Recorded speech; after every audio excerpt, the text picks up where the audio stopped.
Bring the juice today. Let's bring the juice.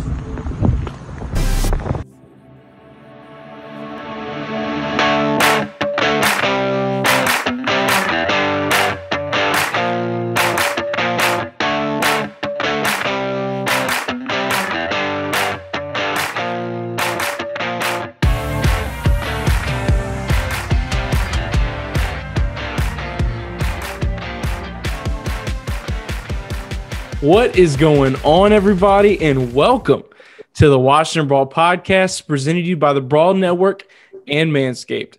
I am your host, Parker Hamlet, and we have a full house tonight here on Washington Brawl for this preview podcast for the Week 6 grudge match in the NFC East against the New York Football Giants. Of course, joining me is everyone's favorite Hokie, Chris Fowler, also Washington Brawl Insider, and a guy who had a very big week, a man who is now a member of Fox Sports 1340, Owen Smith. Just want to say congratulations, man. Thanks. I appreciate that, Parker. But on today's Washington Brawl, we're going to discuss the latest with Dwayne Haskins and the QB conundrum, Morgan Moses' head-turning comments, the injury report, and we break down the matchup against the Giants on Sunday and give our bold predictions for the matchup to cap the show. Also will be our first ever Sunday shots, an over and under game with a twist. So, guys, let's kick things off with a talk of the town, the elephant in the room, QB3 Dwayne Haskins. Was at the facility today, but on the practice field, there were 4 quarterbacks, and none of them were Dwayne Haskins. The former 15th overall pick missed the game Sunday against the Rams with an apparent illness, which has now been revealed to be a gastrointestinal issue. Dwayne arrived at the team's facility today, as I said, but was sent home by the team's training staff. The team will not say specifically what the issue is, other than the fact that it is gastrointestinal. But before we go any further, I was on the Burgundy Zone Tuesday night, and we got into it. But honestly, my stance hasn't changed much on the Haskins thing. But Chris, Owen, are you guys buying into what's going on, or what are your overlaying thoughts? I think the kid's sick. I think it's kind of just straight up. I think that Washington has had a lot of conspiracy theories in the past, around the time of Bruce Allen, around the time of Jay Gruden, but we're not in a conspiracy theory mindset right now. I think Ron Rivera is going to put it out plain. He's going to put it out simple. He's not going to get that much into the player's business, just what we need to know. Dwayne Haskins is sick. He's had a bad week mental health-wise. He lost his dog. He lost his starting job. He's had a bad week mental health-wise, and that can wreck your immune system. Kids are sick. I don't think there's anything more than that. Okay, speaking of bad mental health, I know Chris has been waiting hand and foot on the Atlanta Braves over there. Hey, I'm not going to talk about that right now. What do you think about the Dwayne Haskins situation, man? Is he playing hokey? Well, what's going on? Playing hokey? Yeah, you like that? No, I don't, actually. If you don't like me, that's fine. But, watch your mouth. Get welcome back like this? I don't think so, man. No. I don't know. It's just a weird situation. I think it was last week or week before last, he lost his job, lost his dog, unfollowed everyone on Twitter, and then he got sick. It's just weird how that all played out. And then, we hear about he's sick on the morning before the game. So I don't know. And for it to carry over into this week, it's just one of those sketchy situations. I think the only thing that has me holding on to hope that he is sick is the fact that he has tried to come back to the facility and he gets sent home. I don't think he's playing hooky, as they actually call it, if he's actually trying to come back to the facility and get sent home. So in my opinion, in that case, that's not on Dwayne, that's on the team doctors. And if they feel like he shouldn't be at the facility, he can't do anything else about that. His hands are tied. So, he's proven his immaturity time and time again, but I don't think this is really necessarily one of those situations. The sickness specifically, I don't think that's on him. Washington fans have bashed Dwayne Haskins for his social media presence since the kid got drafted, right? Now, last time he posted on Instagram, week 1. Every once in a while, he'll post something on his story about music. That's all. Nothing football related. He unfollowed everybody because guess what everyone was posting about? Him. Guess what under every comment section was? Him getting trashed. Under the Washington football Instagram page, thousands of comments about him and how trash he is. The kid is now trying to put down his head from what it looks like and trying to just ignore the trash, ignore the social media, just get to ball. And we're trashing him for it. It doesn't make any sense. Y'all Washington fans got to keep, make up your mind. Are we going to bash him for being on social media too much? Or are we going to bash him for not being on it at all?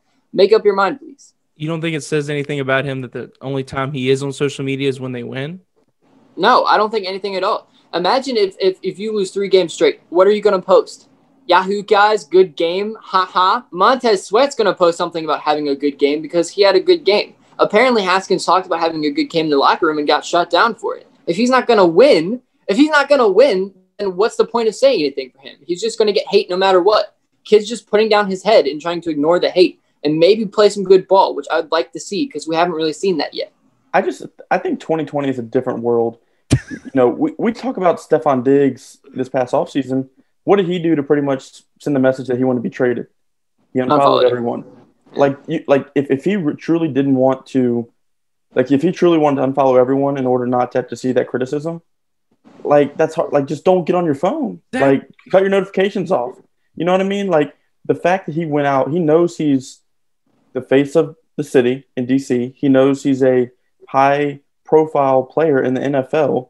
He's high status. When he goes out and unfollows people, there's going to be people that check up on that figure that out, and then rumors start looming. I don't know, man. You got to understand that if he truly just didn't want to see the mess, just get off your phone. Just stay off your phone. Stay off social media. But it seems that since he unfollowed them, he's trying to send a message that he wants to be traded because that's what unfollowing your team means now in 2020. Boomers coming out, why does it matter if he unfollows anybody? I'm sorry, man. It's 2020.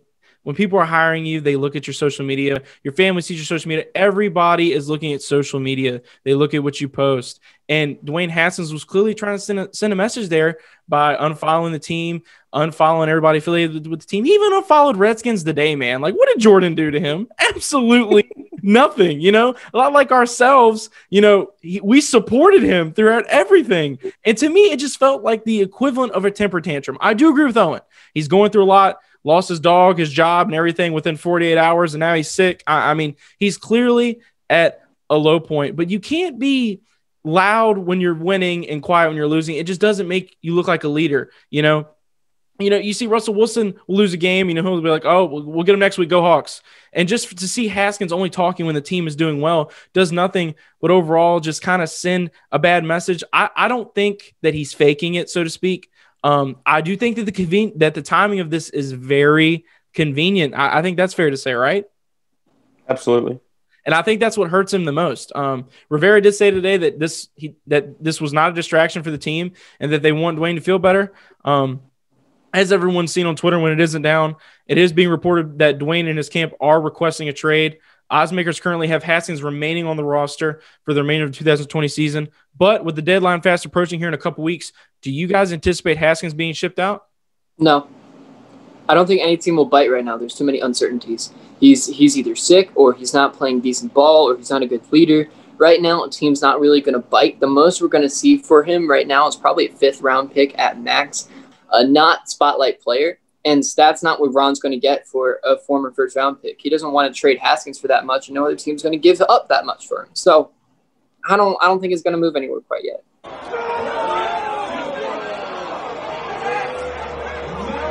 Well, when Rivera was asked about a trade, he said that he would not discuss football business, and that they're not trying to keep him out of the building.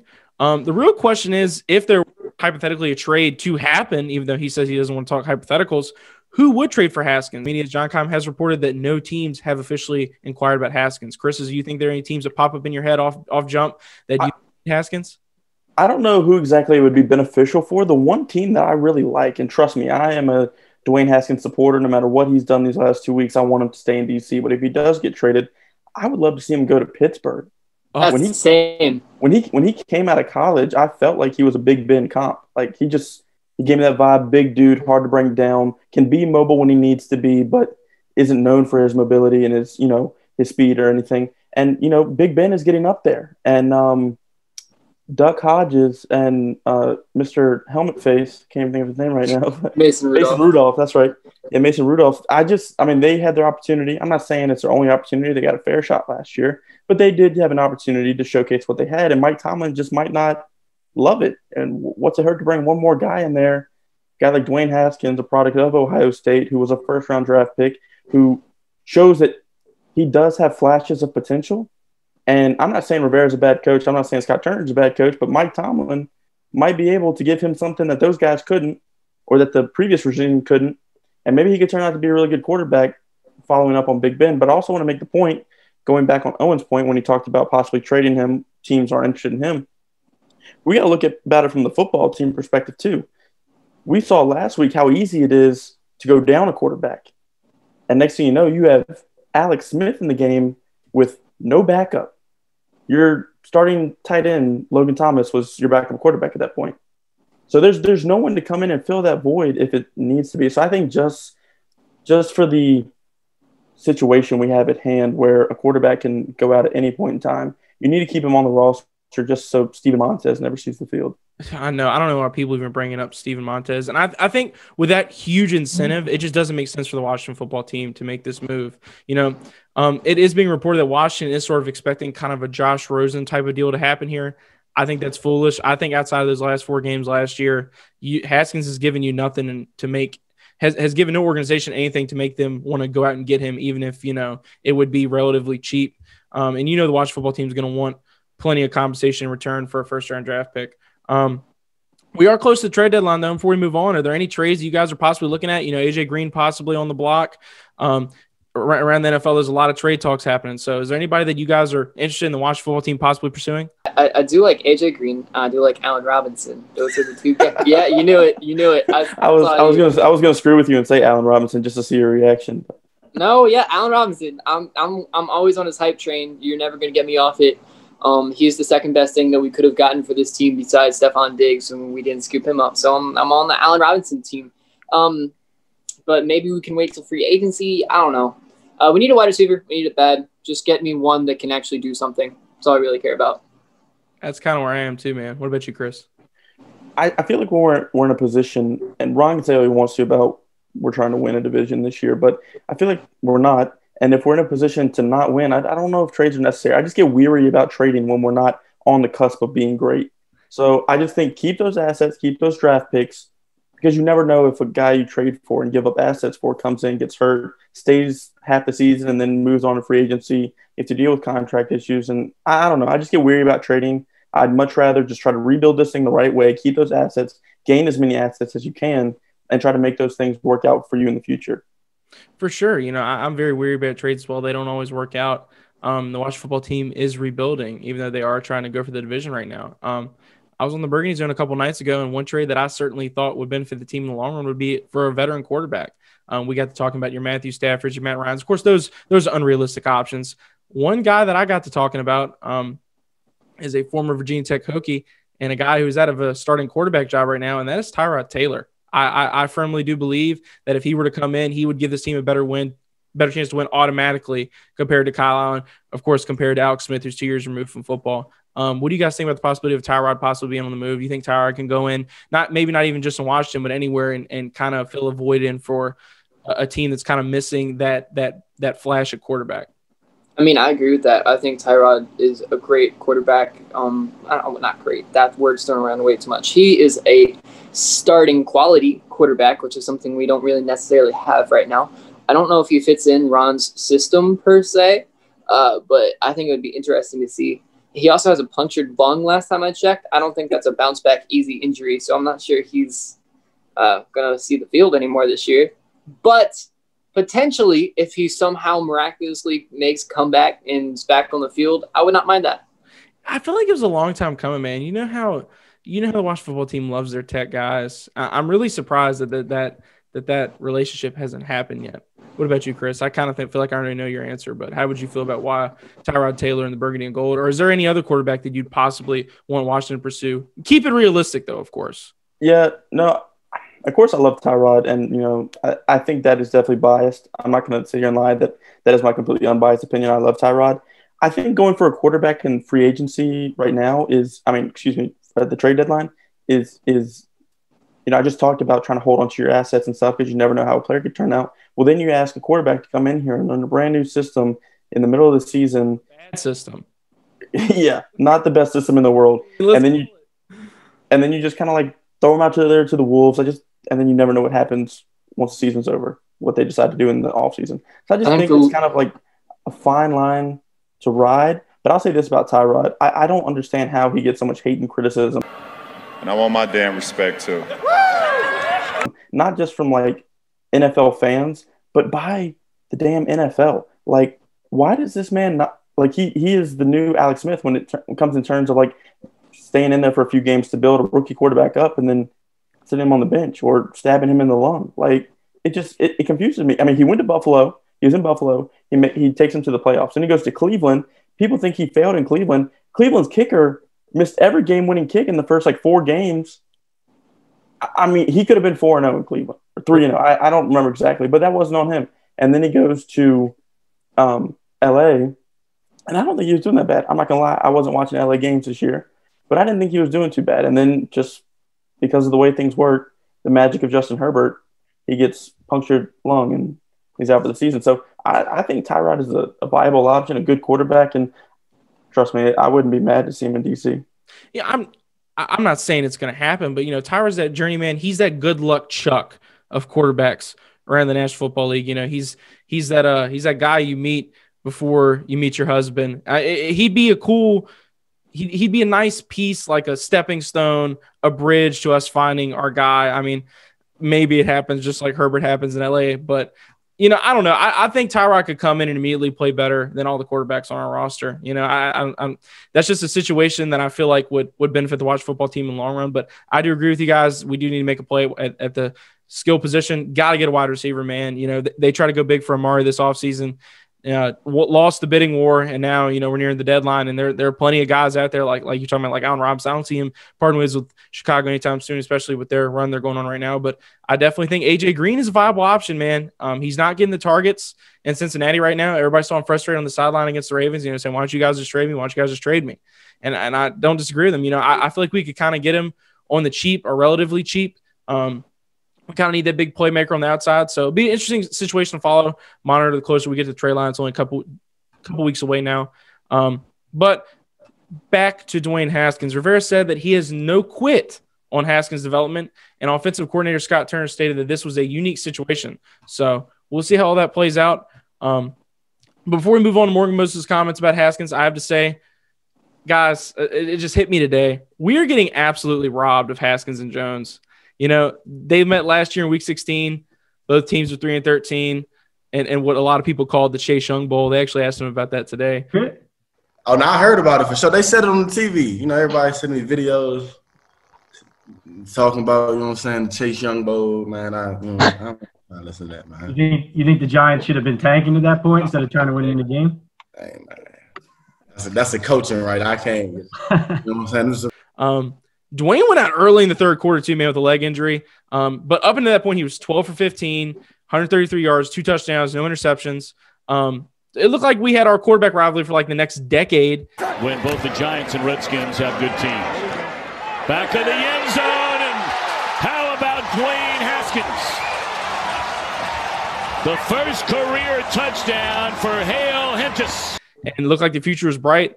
But that's getting taken away from us. We're also about to enter a pretty favorable stretch of our schedule. We play the Giants twice, play the Cowboys next week.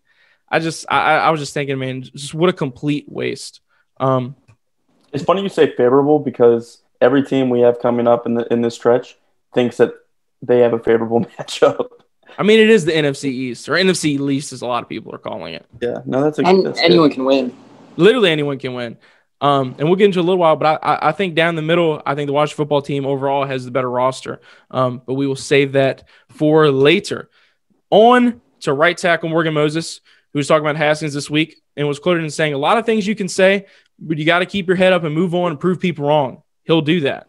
He has a lot of learning to do on himself, but I still have his back. This kid will play in the league for a very long time. Another player who will play in the league for a very long time, Terry McLaurin, said that Dwayne is going through a lot of adversity right now, but it is not anything that he cannot overcome. What do you guys make of his teammates' comments? I mean, Moses has always been a Haskins guy. And seeing Terry comment on his friend dating back to Ohio State Haskins situation was definitely interesting.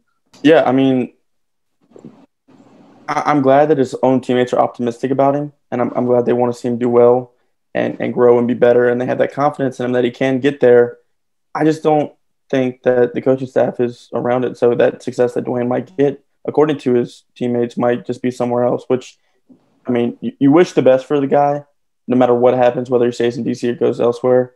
But it would just be really tough to see it fail here and work out somewhere else, which is what it seems to always do when it comes to Washington.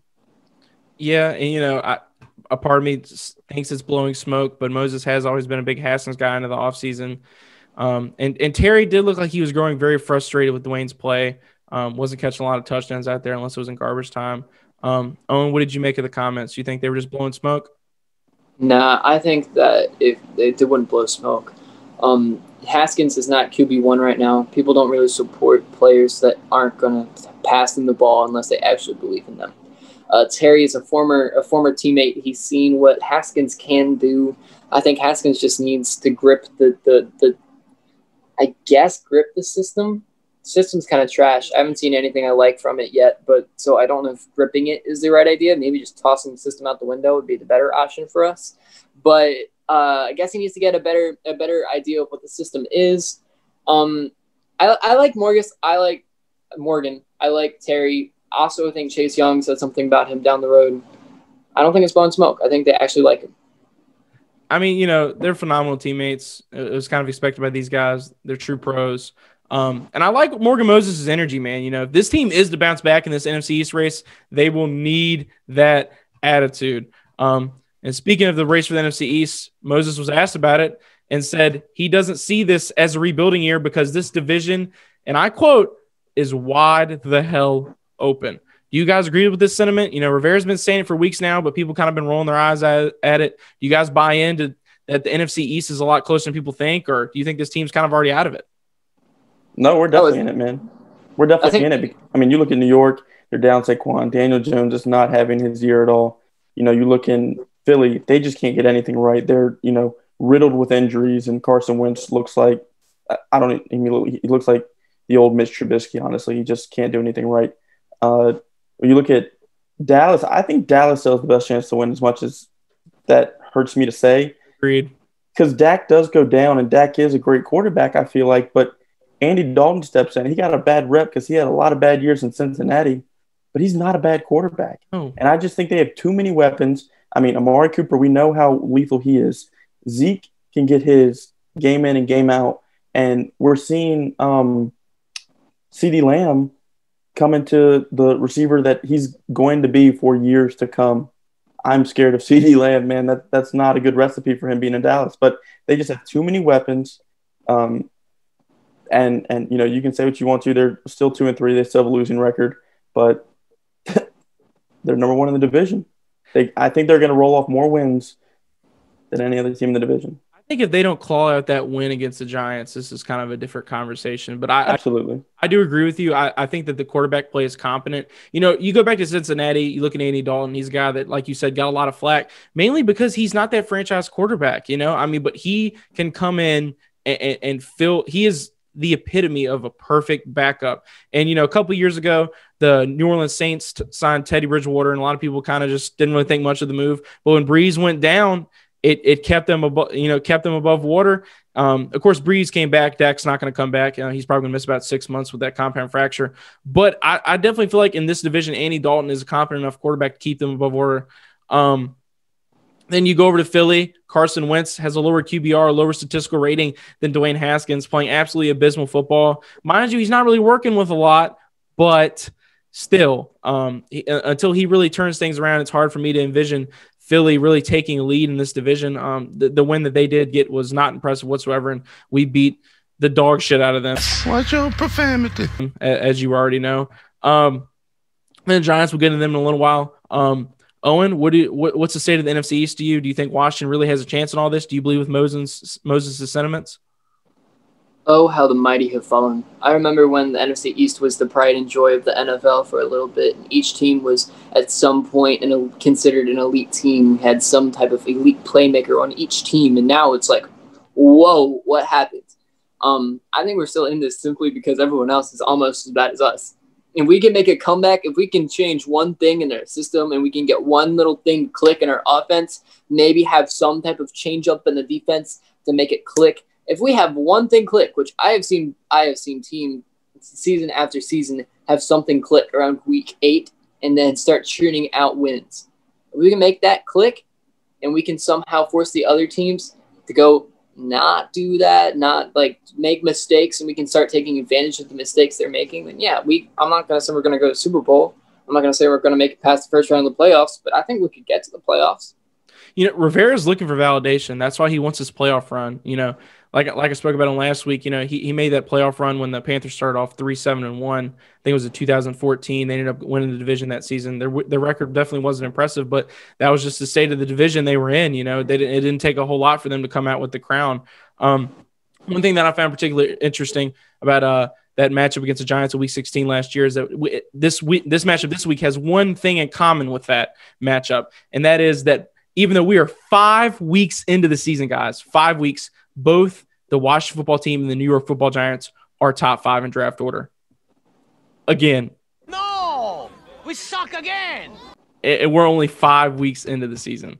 But as far as the Washington football team is concerned, it is Kyle Allen's season. The former Panther is now 100% after getting banged up against the LA Rams.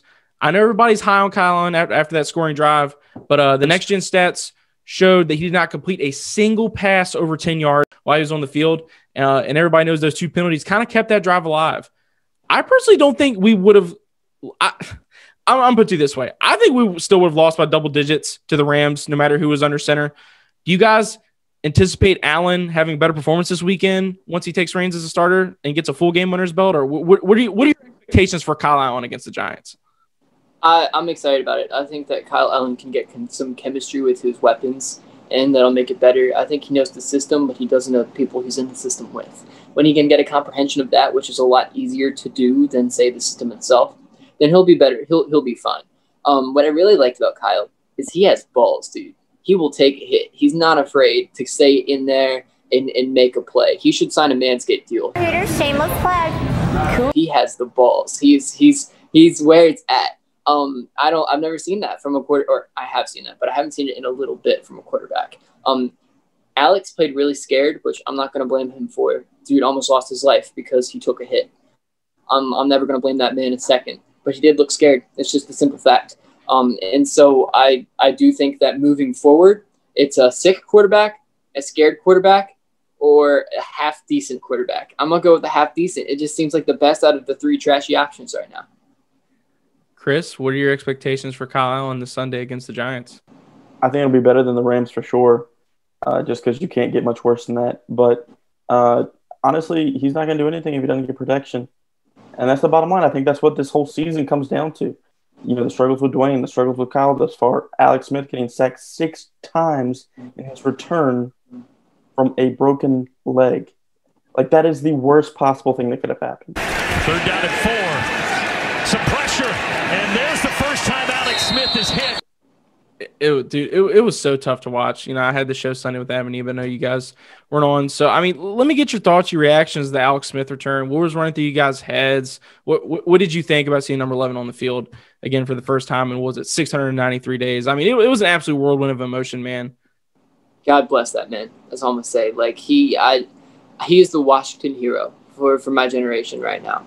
Because us young Redskins, Washington football team fans, whatever one you want to say, we haven't really had someone that we can rally behind.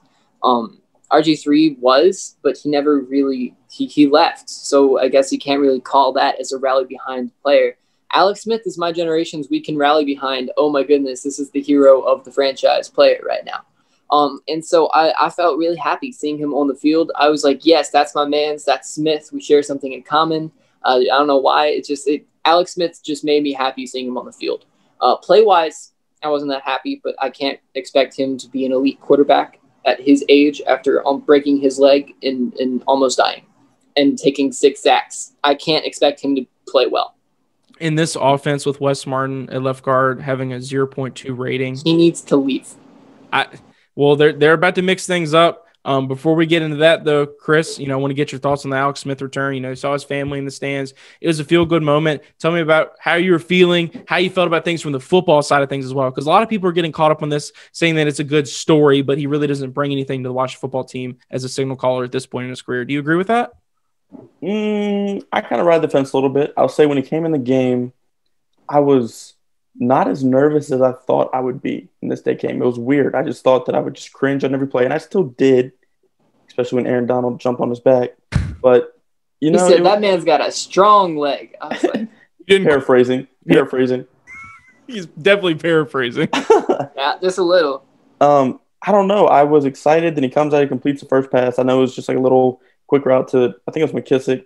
But I don't know. It just like, I felt like it brought a little bit of life. It's like, this is our dude who started us off at 6-3, playoff hopes, playoff contentions. We were looking really strong. Maybe he can come back and just fit right in and bring that same juice back. It's a different team. It's a rusty Alex. And the Rams are pretty decent. So, like, you can't say that he had, the best welcome party. It was also raining like crazy. But, make all the excuses you want. I think I also realized I had 2018 vibes and those feelings where Alex Smith really is a game manager. Like, he's not a game winner. And I think after the injury and such, we forgot about that because all we thought about was he was 6-3. He got hurt. Everything came crashing down. He was the best quarterback we've ever seen. And while he did play well, I remember watching those first 9 games in 2018 and saying, why are we throwing it 3 yards on 3rd and 10? Why are we running quick hitches on 2nd and 15? Like, and I'm not saying that's all Alex's fault because he just plays the system, but I think he can still come in and be a good quarterback for us.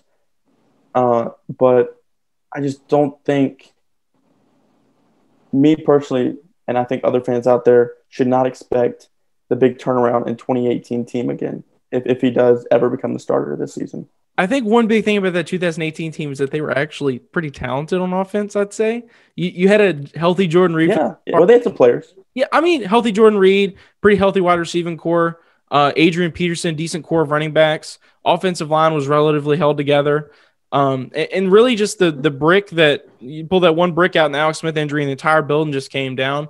I do agree with you. He did look very much human, did look like a game manager against the Rams. But like Scott Turner said in his press conference today, man, those circumstances were just not favorable. I mean, I called it perfect storm because it was, man. I mean, you had Kyle Allen go down in the second quarter. Alex Smith didn't get reps with the ones during the week. No one anticipated. Like I said, we knew that Kyle Allen was a bridge to Alex Smith, but no one expected that bridge to be 2 feet long.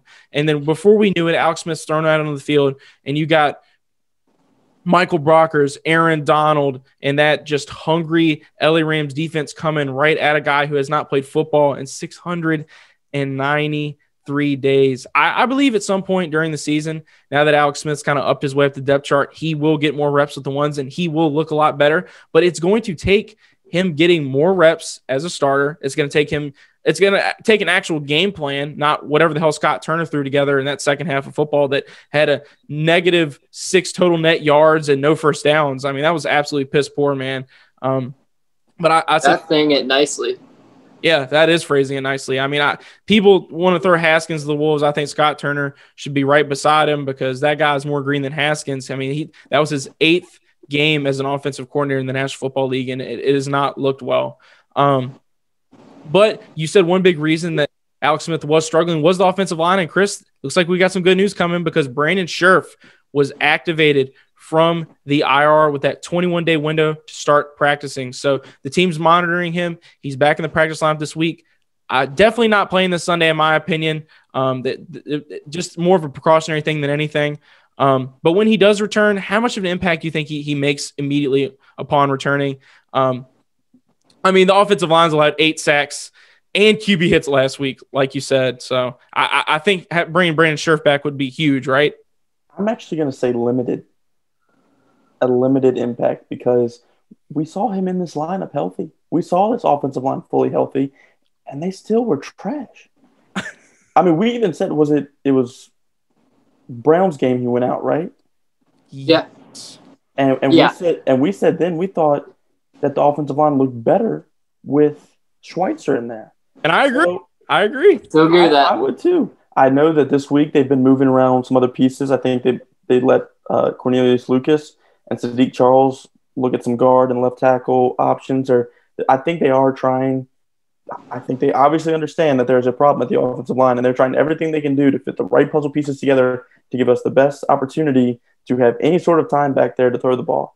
But I don't think Brandon Scherff coming back hurts. I think if anything, it helps or at least stays consistent. But I don't think it's going to make an enough impact to where our quarterback isn't getting sacked 5+ times a game. Brandon Scherff is ranked at 68.6 on 100 snaps this season, and he only allowed 1 sack. But like you said, he played up until week 3, so it's not much of a body of work to grade right there. Owen, so, if he were to come back, what kind of impact does he make? Is the team going to get better, worse? What's your outlook? I 100% agree with what Chris said. I think that the impact he makes is going to be limited. I think we're going to have a better offensive line with Sadiq Charles at left guard and Schweitzer at right guard. That sounds like a good matchup to me. Let the young guys get some reps in. They have yet to prove me wrong. Scherff has proved me wrong. I've never been that hot on Scherff. I think he's overpaid, overrated, and he's not necessarily a franchise guy. He's okay. He's looked good in the past because our offensive line has just been that trash. That an average Joe can look great. That's just how bad our offensive line has been. And so I would rather have Eric Flowers back. I would rather have Sadiq Charles in. I would rather have Schweitzer back. But his role is not going to be that great. I also think that it's going to be kind of a rough transition getting him back in there after the injury. And this is a contract year, man. I know he's on the tag this year, and both camps are trying to find their way on a deal. But I think at this point, man, just based off what we have seen out of him and what we could potentially see out of him for the rest of the year, if he stays on that same pace, he does not warrant Zach Martin money, period. And that's what he wants ultimately, Zach Martin money. So if Brandon Scherff plays like he did those first 3 weeks, I'm going to find it very easy for us to part ways with him, no matter how high of a ceiling he has. Absolutely. I do think that he would immediately help out Gibson and Barber and run the game a little bit. I do value him as a run blocker. I will say that. Pass blocking, not so much. I mean, look it up. The stats speak for themselves. But overall, the O-lines look piss poor. But another guy who did find his way, or is trying to find his way in the starting lineup, is 2020 4th-round pick Sadiq Charles, who was drafted as a left tackle. But this week, there's a little bit of a twist on it. He's lining up at left guard, where, as I said, Wes Martin last week had a 0.2 rating according to PFF when one-on-one with that Rams defensive line. They're getting some help at the position, but I would honestly call it a project. Do you guys think that Charles could pull an Eric Flowers? Yes. Yes. Well, I think it's possible. I think he has the build. I think he has the athleticism. I think that he was never a very hot prospect at left tackle at LSU. I think he just fit their scheme better at left tackle. I think that we didn't draft him high because he didn't look like a very hot tackle at LSU. He was average at best. I think that we can pull another Eric Flowers off, and I'd love to see that because I think Sadiq is a great character guy when it comes to what we need. I think he lacks the athleticism, and kicking him into guard is going to make it a lot easier. And that's why, honestly, I think Eric Flowers is a good comp. I know Eric Flowers athletically is a little bit more gifted than Sadiq. But one of the biggest knocks on Sadiq coming into the season was just character issues, and that doesn't seem to be his problem as much as just injury issues have been the biggest thing keeping him off the field for the Washington football team. Eric Flowers was a guy who people mocked, former first-round draft pick. I was really bummed when he went to Miami, man. I think his loss is being felt very early because, all we're talking about is left guard when we're talking about this offensive line. Chris, do you think there's a possibility that Charles could pull an Eric Flowers? Yeah, I'm not saying it's impossible. The one problem I have with Sadiq is I know we talked in the offseason about how he was getting very limited work, like in terms of conditioning, weightlifting. Supposedly he had like a little bit of home with gym that he was staying on. And I know everyone faced challenges this offseason with COVID, and I know especially the rookies faced challenges, but I think Sadiq was a guy who really needed to get to the facility and on the practice field and work on his craft and work on his body, and it just didn't happen. And then on top of that, he does get in the building and he's hurt. He didn't take barely took a single rep in training camp. So I just think all of that puts him behind even to be an NFL offensive lineman. Not to mention the fact that now you're asking him to change positions and start. Yeah, he could have came in with a normal NFL offseason, like you said, and filled this void at left tackle. And I'm not saying he would have been Trent Williams or anything, but he could have been a project, one that could have ended up, being a good investment for the Washington football team. But now, a project left tackle now just turned into a project at left guard. And, he's spent more time on the exercise bike than he has on the practice field this season. So I'm hopeful that he can come in and make a play, make some plays and be that staple left guard that we so desperately need. But my expectations are not very high. A guy whose expectations I I have a little bit higher expectations for is another guy who played pretty well last year was middle linebacker Cole Holcomb, who tied all middle linebackers with forced fumbles last year with 3 and was a tackling machine for the Washington football team. Do you guys think that the second-year Tar Heel returning will spice things up in middle linebacker? No, I think he's good wrap-up tackler, which we don't necessarily need right now. I think that sure. Our linebackers didn't play very well last game. There's a couple of plays that they just got, like somebody just ran right by them. But I don't think Cole's going to really fix that much. I think Thomas Davis is more of a solution than a Cole Holcomb would be. I just think he needs to sit. He needs to learn his craft. He needs to learn his athleticism a little bit more. And then maybe be a big plan in the future. But right now, I don't think he's a big piece. You know, and Sean Dion Hamilton was a guy that everybody hyped up all offseason. He looked good, but, I mean, it just hasn't shown up on the field. John Bostic makes a play here and there, but he definitely isn't, setting any records in middle linebacker right now. His PFF grade's honestly a lot lower than I thought it was when I was doing the stat searching for this game. I believe that Holcomb can come in and spice up the rotation. Chris, do you think Cole Holcomb's going to shake things up in middle linebacker, or are we going to see more of the same? I don't know about this week. I was high on Cole Holcomb at the end of last season because I was not very high on him to begin the 2019 season. But he definitely, caught my eye. I felt like he definitely improved tremendously throughout the season. And I felt like coming into this year, he was definitely going to be the centerpiece of that linebacking group. And then he turned into be pretty much a special teamer. But I don't think he makes an immediate impact this week. I just think, it goes back to everything we've been saying that everyone's dealing with. No offseason. He got hurt early in the season. I don't know how much he's running in practice with the ones. I just feel like there's a lot of factors going against him. And for a kind of, I don't want to say subpar, but let's just say rising talent, possibly. So he's growing. He's a developmental player. So I think we have way too. Sorry. No, you're fine. I think for that reason, he's not going to make his impact felt this week. I'm not saying he can't make his impact felt down the road, and I think he will turn into be a solid linebacker. But this week, in a nutshell, I would say no. He's not going to make a big impact. Definitely needed Reuben Foster this season. This coaching staff is not very high on Cole Holcomb. I think best case scenario, he's a special teamer. But, I mean, we're desperately clawing here at linebacker because we definitely need better play at the position, especially after that Rams game. I mean, go watch the tape, people. At that second level, those linebackers looked absolutely lost out there. It was horrible. But that's pretty much the summary on all the injuries.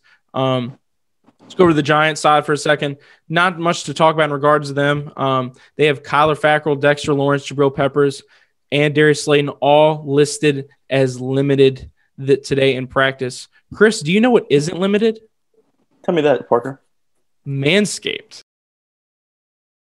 Manscaped has been providing the top-of-the-line male grooming tools to give you the maximum, not the limited, the maximum performance with the Lawn Mower 3.0, which is simply the best hygiene tool for the modern man.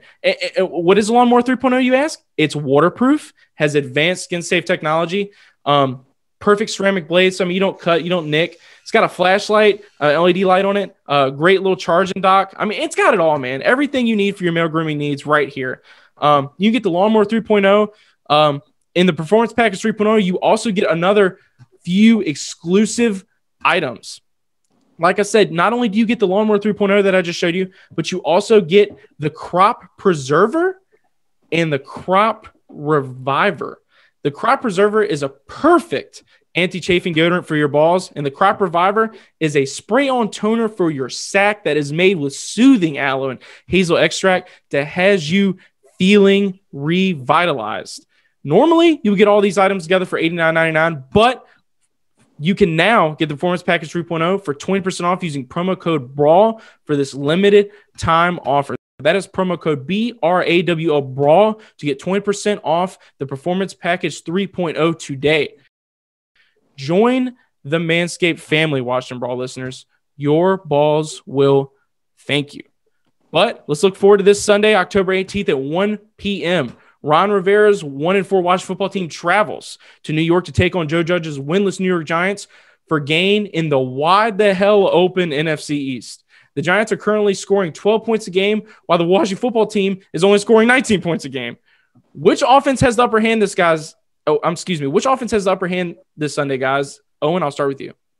I think it's probably the Giants simply because the quarterback they know who the quarterback is going to be and what to expect from them.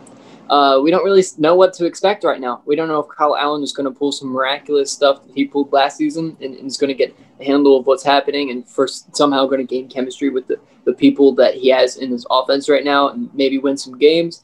We don't know if he's going to suck. We just don't know anything right now. So I think simply the Giants have the upper hand because they know what to expect. Chris? I mean, it's very debatable, but Parker, you know what's not debatable? What's that? Your passion for male grooming. I love it, man. Okay. We got to get you on it. You got to tell the people about the product, man. Stuff. The ball deodorant's absolutely excellent, man. Went on like a 3-mile run the other day. Had me feeling just fresh, man. No chafing, no rubbing, none of that stuff. The Reviver, you know, I mean, you spray it on there, you feel brand new. You just feel excellent. And the Lawnmower 3.0, man, I mean, I literally just straight across everything, no nicks, no scratches, none of that stuff. So like I said, guys, promo code BRAWL, limited time offer, Manscaped. But thank you, Chris. I appreciate that. You made a believer out of me, Parker, but you know, it's not making a believer out of me. That is Daniel Jones for the New York Giants. I'm going to say they definitely don't have the upper hand because this dude is going to fall heavily victim to this Washington pass rush. I think this is a big game for them, and I say just for the matter of default, Washington has a stronger offense. I'm not saying we're lighting up the scoreboard, but I think, you know, you're going to see apple turnovers all day long on the big blue side of the ball. When I think of these two teams, I just think of that Spider-Man meme of them both just pointing at each other. That's all I think of when I think about this game. That's pretty good. As far as the Washington football team's offense is concerned, I don't see Steven Sims being involved in the gameplay much, which definitely hurts us. Logan Thomas, your boy's been MIA since week 1. Don't really have much of a presence at tight end. Isaiah Wright, Owen's boy, been a ghost since Cleveland. So there's not really that many dynamic matchups going into this outside of Terry McLaurin. And Terry McLaurin has a hell of a matchup this week because he is facing the second-rated corner in the NFL, according to PFF, and James Bradbury. James Bradbury is a guy that, you know, we thought was going to become a member of this Washington football team. Had that link to Coach Ron Rivera, played for him back in Carolina, and he was an absolute stud over there, man, and he's proven that he is a stud in New York as well. Terry has not found the end zone since Arizona. If Bradbury continues to lock down this pedestrian wide receiving core outside of Terry, then we'll just have to go to the run game. And with the run game, you have Antonio Gibson, who only had 51 total yards against the Rams. Antonio Gibson has to bounce back this week, guys. And what are some things he can do to do that? How about Scott Turner call his number? Amen. I think that's where it starts. Get him in the pass game more. I like JD. You guys know that I like JD. I think he's a solid player, but he's not the answer. I think right now we got to work on working with our studs. So we have Gibson, get him more in the pass game, take away some of JD's snaps, get him running a little bit more too, because he's getting his number called. He's not necessarily making huge plays with it. He's breaking tackles, but there's 5 defenders on him. He can only break 2 tackles at a time. You can't really there's not much he can really do. So I just like to see him in the pass game a little bit more. And you know, you look at the Baltimore tape, man. They did exactly what you just clamored for. They got the ball to Antonio Gibson quick, used him in all different kinds of formations, quick screens, wheel routes, everything you can think of, man. I don't think JD is a weakness in this offense. I think when he gets the nod, he makes plays. You know, he was somebody that the quarterbacks, while they didn't get a lot of passing yards against the Rams, somebody that they could go to consistently. Like Chris said, they just got to call his number, man. Give him the targets, you know. But this defensive line for the New York Giants is pretty stout. They got Leonard Williams, Dexter Lawrence, and Dalvin Thompson, who are all pretty formidable trio, all having 70-plus grades according to PFF. Owen, do you see this defensive line being a problem for the Washington football team, or do you think that they have a pretty good day on offense? Name a defensive line, and it's going to be a problem for the Washington football team. That's all that needs to be said, honestly. For real. Both the Giants and Washington forced 6 turnovers this year, but I think we can all agree here, and Chris kind of beat me to it, is that the key to victory here is defense. It was very formulaic to the big week 1 win in Philly. And they're taking on a quarterback in Daniel Jones that has turned over the ball 8 times this season and has already been sacked almost 20 times. Chase Young in his second game back didn't really make a whole lot of noise last week, but in the second game back, he currently has 2.5 sacks, 5 pressures, 3 TFLs, and a forced fumble. He's licking his chops, man, because he is taking on somebody that Giant fans have been talking so much smack for, and that is the top 10 pick, the Georgia Bulldog, the reach of the draft, Andrew Thomas. Pressure, ball comes out, and it's scooped up. The former Bulldog had a rough time in Jerry Roll last week and was graded a 31.1 in pass blocking. The scariest part is he isn't even the guy that this team needs to worry about the most, because leading the team with 3 sacks, 4 TFLs, and 7 QB hits is Montez Sweat.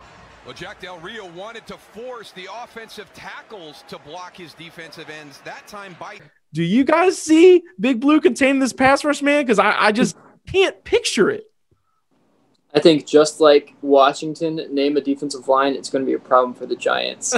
Like, honestly, especially Washington's defensive line, which when we had Matt Ioannidis and it was a top 3 in the league. Right now, we're probably a top 10 in the league without Matt Ioannidis, and it's just because he was that good. He was a number 2 defensive lineman in the league behind Aaron Donald, if you ask me, but that's just personal opinion. I really think that Chase Young and Montez are going to have a game. I would say around 4 sacks this game from both of them. Both of them together, not one apiece. Nah, I'm going to say that Chase has around 2.5, and then Montez has around 1.5-ish. He's beating us to the over-unders, man. We got to keep it moving. Chris? Sorry.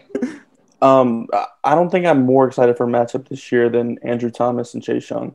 Just because, like you said, Parker, Giants fans are raving about this guy because they know for the last 2 drafts they wanted Dwayne, Montez, and Chase, and they're just bitter about it. So they're going to post Andrew Thomas squatting 145 pounds, making him look like a dog out there when Chase Young is out here curling that. I mean, it's laughable. But I think Chase Young comes in with a chip on his shoulder because – the injury, and then last week he didn't get much done. I think Chase Young is a hell of a competitive guy. I think they all are, but Chase can back it up. And I think he's going to come out there with a fire under his ass, and he's going to show Andrew Thomas who the real top 10 pick is and why the Giants, shouldn't be posting comparison videos of the 2 lifting weights. I would like to see Chase Young throw Andrew Thomas like Josh Norman got thrown. Oh, God. He was have a moment of silence for Josh Norman. Just a moment of silence. Yes, he did. He gives it to Henry. He needs some milk. All right, good. Washington has area of concern easily in my eyes for the Washington football team on the defensive front is the pass defense. Landon Collins, coming back to New York, where he hopefully doesn't fist fight Jabril Peppers after the game. Is that just a little trash talking going back and forth? Yeah, you know how that goes. Is that going on throughout the game, or is not really. Well, yeah, we were talking throughout the game. I was. Kendall Fuller, of course, is the diamond in the rough with his 3 interceptions in the last 2 weeks and 4 passes defended. Ronald Darby, Jimmy Moreland, and all those guys. That secondary will definitely have their hands full against some dangerous playmakers on paper. Tight end Evan Ingram, wide receiver Darius Slayton. I mean, who are they going to have to watch out for, I think it's Evan Ingram. I hate that you said that because I'm going to have to agree. I think tight ends just have a way with us, and although our, really none of our secondary is all that stout, I think the pass rush is going to get there quick. I don't think D. Jones is going to have any time to go downfield or any time to really look past 10 yards downfield. I think Evan Ingram is going to be a guy that sits there in the zone and is just catching passes all game long. I don't know if it's going to be for any yardage, but tight ends are our killer, man, along with a lot of other factors, but that is one big one. So I think Evan Ingram is going to eat this week. It's not D. Jones, it's Danny Dimes. And Evan Ingram, I got to agree, he's got that 4.42 speed and can be absolutely dangerous at the second level. I get mad Jordan Reed vibes from Evan Ingram. He's just a little bit healthier. And we all know how these safeties cover tight ends, man. We all know how this defense covers tight ends, and I think Landon Collins is going to have his handful. But a guy out of those 3 that definitely sticks out to me is Darius Slayton. He was a guy that a lot of people made an argument for that he was better than Terry McLaurin at the end of last season. First down, Jones steps up, launches downfield, and Slayton caught. Touchdown, Giants. Last week in Dallas, he caught 8 for 11 passes, 129 yards. Had a 91.2 receiving grade, according to PFF. He's a guy on the outside, man. If you don't watch yourself and you get him in a mismatch, he can embarrass you. So keep your eyes on Darius Slayton in that matchup. But you said D Jones. The conversation starts and ends with him, in my opinion. Former 6th overall pick, brings a dynamic aspect to his game, though, as a runner. And 5. Jones steps up, takes off. He's in. Touchdown. He rushed for over 20 yards in each of his first 4 games this season. He, of course, gives the ball away at historic rate. He's out there holding it like LaShawn McCoy. But he has also gone 4 straight weeks without a touchdown pass. Could you guys imagine what the Washington football team fans would do if Dwayne Haskins did that? Last season. Don't have to imagine. It happened. They would ask for him to be benched or traded, or I don't know, everything that they've been doing for the last 5 years, probably. Yeah. No, man. I just feel like if Haskins was playing like Jones was playing, that double standard is there, man. That narrative, absolutely. That narrative that I don't want to get into, and you know what I'm trying to say, is there. If you don't know what I'm talking about, go listen to Virgin Zone. We got a little bit into it over there. I'm going to try to keep myself calm and composed. Daniel Jones is averaging 208 total passing yards, but he also has 6 turnovers, 3 fumbles, and 3 interceptions, which, I mean, that's just giving the ball away just for free, man. I mean, and last week he was 20 for 33, 222 yards, 0 touchdowns, 0 picks against a poverty Dallas defense who were down Dak in the second half. Do you guys honestly see Daniel Jones as a viable threat at quarterback? Negative. No. Nope. No way. The only way that he will be a threat at quarterback is going to be against our defense. And I'm not saying that because I don't feel like we have the talent, but I'm saying that because that seems to be how it always works. The trash quarterbacks have their best games against us. And that's me speaking from a fan perspective and no analytics. That's just me venting a little bit. It seems like everyone who is on the trading block or about to get cut or benched, they come out and have a great game against us, and then they wreck the league for the rest of the season. So I think no, against any of the team, no. He might have a good game against us, but then he'll go right back to being the regular Daniel Jones that we know. It just amazes me how he can't hold on to the ball. It's so bad. Like I know people have fumble issues, but he just can't hold on to it. He makes Matt Jones look like a solid ball carrier. That's really saying something. What amazes me was Ron Rivera's quote about Daniel Jones this week. Did you guys happen to catch that? No. Enlighten me. So Ron Rivera, talking about Daniel Jones this week, says, and I quote, "I'll tell you what, especially if you watched the last week." Now, I switched a little bit of perspective here. He was 20 for 33, 222 yards, no touchdowns rushing nor passing, no turnovers. Well, no interceptions. Sorry, he had that fumble. He said, "I'll tell you what, especially if you watch last week, the young man is progressing, and it's a new system, and it's probably a system that's a little bit more demanding for him too. Anytime you change head coaches, you change coordinators. There's going to be some things that you're going to have to learn, but I'll tell you what, I like who he is. I like the way he plays." You think he's talking about Kyle Allen or something. The philosophy of you've got to protect him and put good players around him, I think that's where the Giants are headed. This is a good football team we're playing. I don't care about the record. This is the kind of team that they're growing. They're playing a lot of guys, and you see improvement, especially from Jones. First thing that pops in my head, I wish he had this patience and this outlook with Haskins, man. I mean, oh my God. Are we watching the same Daniel Jones here? Because I don't see what he's talking about. Look at Chris's face. It's just it's obviously coach talk. I think everyone knows that. Come on, man. He's trying to bid some sort of respect to Daniel Jones, but could he have phrased that any worse than he did? Exactly. It's like he's talking about his own damn team. Yeah. Except that he's saying everything he's done is wrong. Like, whew. I mean, wow. I know it's coach talk. Coach talk too. If you're listening to this, understand that we are frustrated, but it is just coach talk. Ron probably does not feel that way, but he has to say it in front of the media because if he loses and Daniel Jones goes off for 400 yards and it looks bad and it's trending on Twitter, but what? He could not have phrased that any worse. It's like someone typed up what he should have said about Haskins and just put Daniel Jones's name on there. I mean, absolutely. Fine. What do you think of the comments, Smith? Dude, he's called me Smith. Okay, no, never mind. You're good. I think that wow. Self-reflection on who he's talking about would be very nice right now. I'm not as mad about it as Chris seems to be mad about it. I'm more just disappointed, but yet again, I am a Washington fan. I've been disappointed for way too long to expect any different. So I'm just disappointed, but that comes daily with being a fan of this team. So it just blew my mind, man. You know that one out of 5 people is doing exactly what Chris did. Just puts his head in his hands, aching his head. I mean, that's all I could think of when I read that. I just like, could he have versed this any worse? But ultimately, the Washington pass defense will be the difference in the game. They allow 230 yards a game through the air. That does rank in the top 10. But they definitely allow a lot of passing touchdowns. So you got to keep Danny Dimes and his playmakers out of the end zone if you want to get out of this with the win and stay alive in the race for the NFC East. So we're going to close the show with a new segment called Sunday Shots. Where we have 5 over-unders for the matchup. If you're right, you get to keep your sobriety. If you're wrong, you pay the price via a shot of whiskey.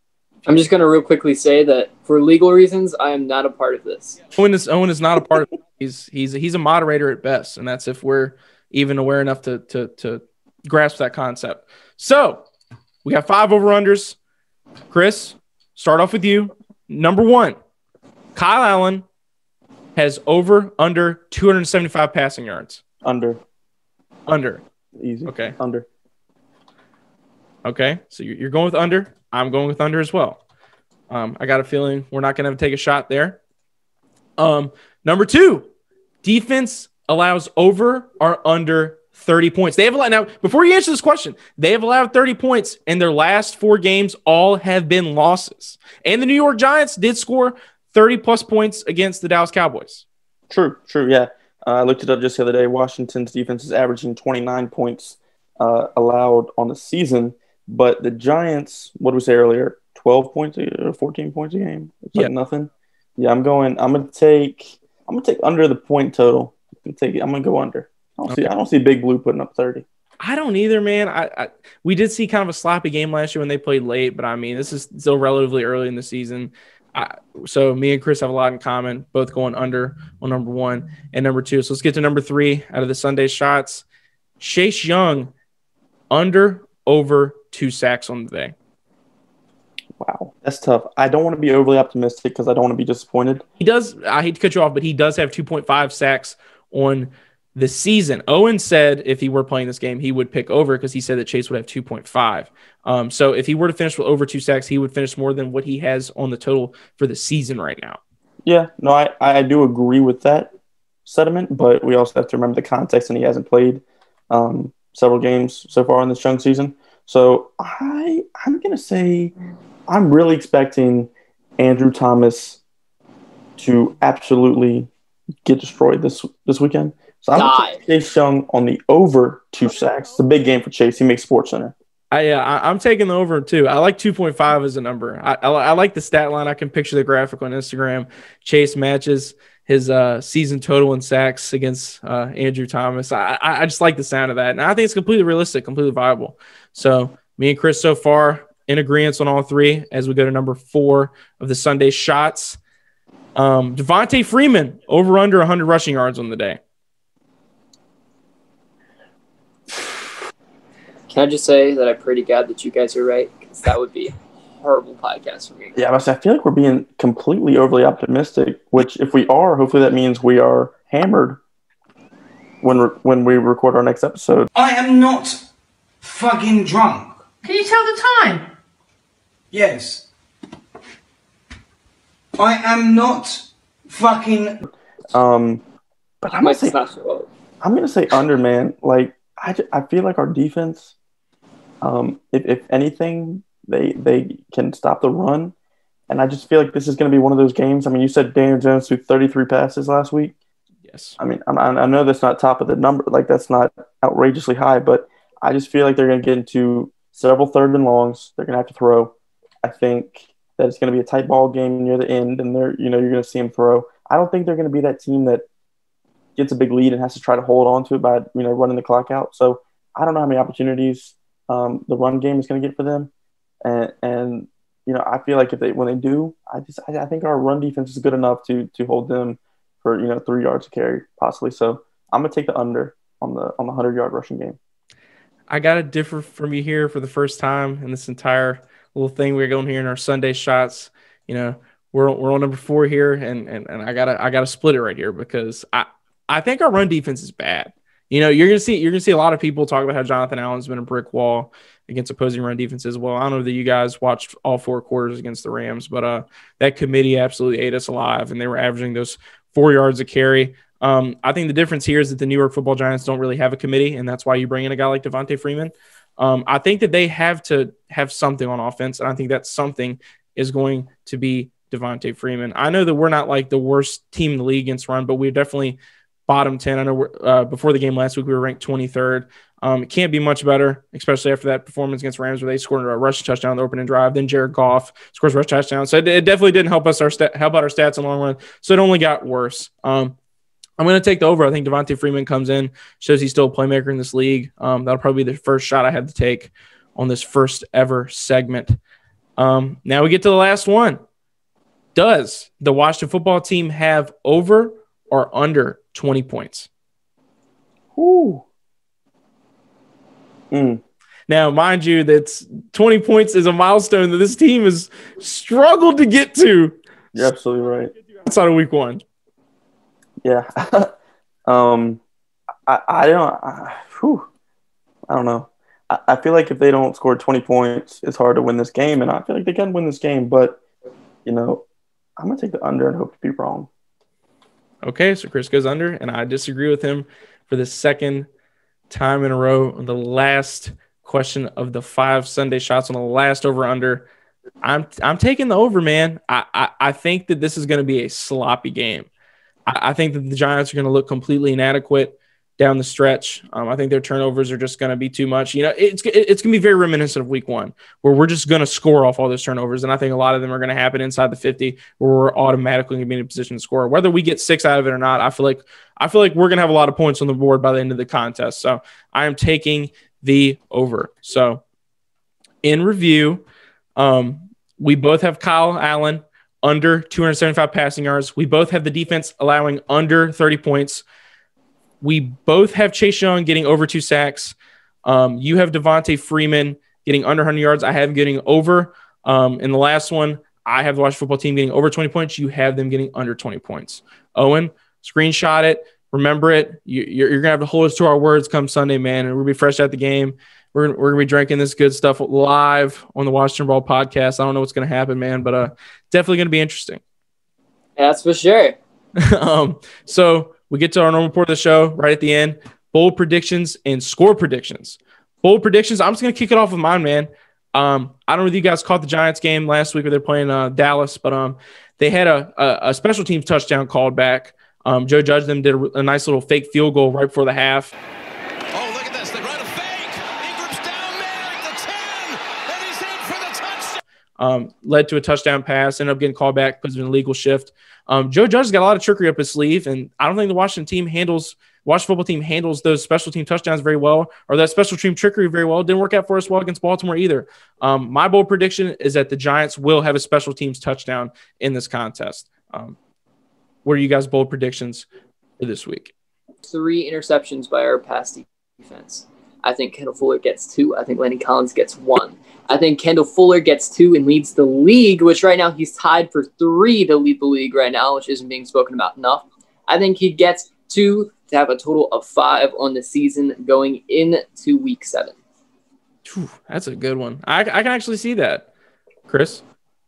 My bold prediction for this week is there's going to be a big man touchdown, defensive lineman specifically, because neither one of these offensive lines are great. I don't think ball security on Big Blue side is great at all. And I just see a scoop and score in here somewhere, and I hope it's the biggest man on the field. I hope it's big old Tim Settle running it in for a touchdown. I can picture Settle. I can picture Young. I can really picture anybody because, like you said, man, Jones just gives the ball away, and you know, I know DeMarcus Lawrence had the scoop and score for them last week, and it happened so quick. So I like the big man touchdown prediction. I like my prediction. I like Owen's prediction. I think they're all completely realistic. Honestly, our best slate of bowl predictions today, if you ask me. Let's go to score predictions. I got the Washington football team winning 26-17. I think it's gonna be a close contest, a sloppy one. I think Daniel Jones and the offense are gonna have a lot of turnovers, especially late. And the Washington football team is gonna do what they did against the Philadelphia Eagles week 1, which is force turnovers in the red zone and score points, whether that be field goals or touchdown. I got the Washington football team winning 26-17. What about you, Chris? I'm gonna go with the odd score here. I'm gonna say it's 19-13, a field goal fest. That's what I'm calling. Oh my God. I don't think either one of these teams can really get in the end zone, and I hope I'm wrong because it's going to be a really tough game to watch. But I think we lose 19-13 too. Okay. I think people can guess from my over-unders and my score prediction and such that I would rather be happily surprised than disappointed. Happily with whiskey. It's not going to be whiskey for me. Some good old rum. What do you rum? Okay, rum. I got some rum. I'll just go check the cabinet. I gotta have some nasty stuff in there. Honestly, it's just as bad as whiskey. So no matter what, I feel like one of us is going to be a little under the influence. Come the middle of that episode. You want to do the shots at the beginning or the end? I didn't even have that. No, I think beginning would be great. It'd be. I don't know how good the episode will turn out, but I think the beginning would be great as well. I definitely don't do it during the game. So, I mean, let's save it all for the Washington Brawl listeners. Like we said, Owen will not be partaking. We will have video footage to prove that. Owen will have the entire podcast. He'll have his hands up. He will not consume anything. Owen, okay. What's your score prediction? I think we lose 20-17. I think it goes pretty poor. I think that Kyle Allen throws 2 interceptions. 2 doesn't really help. He only turns one of those interceptions that we get into a touchdown. I think our offensive line is trash. I think Sadiq makes it onto the field. I think he plays He's not going to play great. It's just not going to be a very hot game. We're not a hot team. We're not going to make big plays. We're just going to kind of be there. You know, I had Adam Aniba on for the post-game pod on Sunday, and he was kind of talking about how when the team's winning, it's great. Everybody reads his stuff. Everybody listens to all the podcasts. But when the team just starts going downhill, man, it's like fan interest just completely just evaporates.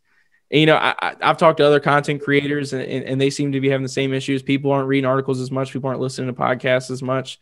And if we sound kind of somber, kind of sound like we're not too excited, it's because, quite frankly, this football team isn't giving us a whole lot to be excited about, guys, at the end of the day. I mean, this already feels like a tank bowl, and we're at, week 6? I mean, people are talking about Trevor Lawrence already, and that just makes me want to throw up. I don't feel like this season's really lived up to what we thought it would be. But I do think, like Morgan Moses says, the NFC East is wide the hell open. And if we are going to go on a run, I think it's safe to say it has to start this week. I agree. Absolutely. There's no better opportunity than this one. And we can't really count these as wins either, because like I said earlier in the podcast, the teams we're playing against are counting us as a win. We're just that bad. Win at least 2 of the next 3. I mean, it's over with. We already got a top 5 pick as of right now. I know it's early, a lot of football left to play, but if you don't win at least 2 of these 3 games, these division games, I mean, you might as well just go ahead and count yourself out. I mean, pulling the plug on Haskins just looks foolish. You didn't give the team a better chance to win, and that entire evaluation thing we were fed all offseason kind of just looks null and void at that point. But us here at Washington Brawl are hoping for the best of Sunday against the New York Football Giants. But that is all the time we have today for Washington Brawl. If you're still with us, we appreciate you as always. Make sure you give us a follow on Instagram, Twitter, Facebook, all those social medias at Washington Brawl. Still Redskins Brawl on Facebook for some reason. We're working on that. Make sure you leave us a 5-star rating, review wherever you're listening to us on. If you're having trouble finding other episodes, use our Linktree app, which is in all of our bios. Also, go to brawlnetwork.com, where you can find the latest from Washington Brawl lead writer Dave Operman, and you can find some sweet Washington Brawl merchandise so you can rep your boys. You can also check out this episode and other episodes of Washington Brawl on the Brawl Network's official YouTube channel. Subscribe there. You can also check out our Twitch series, Washington Brawl Man 21 Game of the Week, where I take on complete strangers, rage, lag, all that good stuff. So make sure you guys tune into that. Be back this Sunday immediately after the game against the New York Giants with our reactions and analysis. Our reactions and analysis. Looks like I've been drinking a little bit too much. But until then, this has been the Washington Brawl Podcast presented to you by the Brawl Network.